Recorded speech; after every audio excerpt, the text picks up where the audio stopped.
டெல்லிக்குள்ளேயே வந்து முற்றுகையிட்டு விட்டனர் விவசாயிகள். இதை எதிர்பாராத சம்பவம் என்று கூறிவிட முடியாது.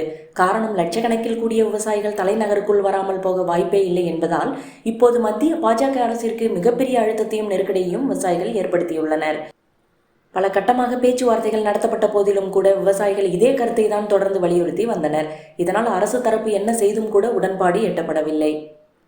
இந்த நிலையில்தான் டிராக்டர் பேரணியை விவசாயிகள் அறிவித்தனர். இதற்கு மத்திய அரசு தடை செய்ய முடியாது, டெல்லி போலீஸ் தான் கையாள வேண்டும் என்று சுப்ரீம் கோர்ட் சொல்லிவிட்டது.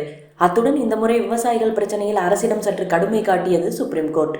அரசின் கையாளுகை சரியில்லை என்றும் அது சாடியிருந்தது. இந்த நிலையில்தான் இன்று டிராக்டர் பேரணி தொடங்கியது.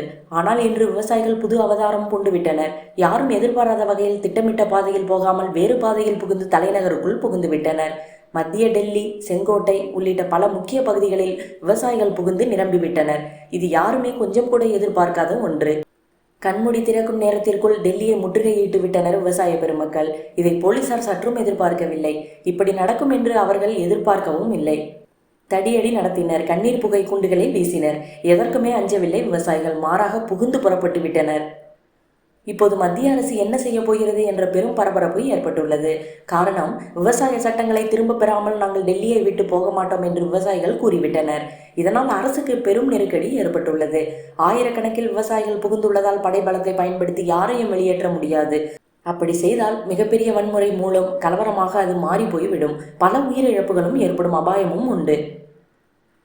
அப்படி நடந்தால் சர்வதேச அளவில் விவசாய சமுதாயத்தை மத்திய அரசு பகைத்து கொண்டது போலாகிவிடும். மேலும் விவசாயிகளை தாக்கிய அவப்பெயருக்கு பாஜக வந்து சேரும். எனவே விவசாய சட்டங்களை மத்திய அரசு வாபஸ் பெற்று விவசாயிகள் போராட்டத்தை முடிவுக்கு கொண்டு வருமா என்று பெரும் எதிர்பார்ப்பு எழுந்துள்ளது. இந்த விஷயத்தில் உடனடியாகவும் சாதுரியமாகவும் நிலைமையை கட்டுக்குள் கொண்டு வர வேண்டியுள்ளது.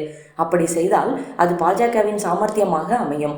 இவர்களை கட்டுப்படுத்தாவிட்டால் அசம்பாவிதம் ஏற்பட வாய்ப்பும் உள்ளது. பாஜகவிற்கும் இனிமே சிக்கல்தான். மேலும் இது போன்ற சுவாரஸ்யமான செய்திகளை பற்றி தெரிந்து கொள்ள எங்கள் அட்டமில் சேனலை மறக்காமல் சப்ஸ்கிரைப் பண்ணுங்கள், லைக் பண்ணுங்கள், ஷேர் பண்ணுங்கள், கூடவே பெல் பட்டனையும் அழுத்துங்க.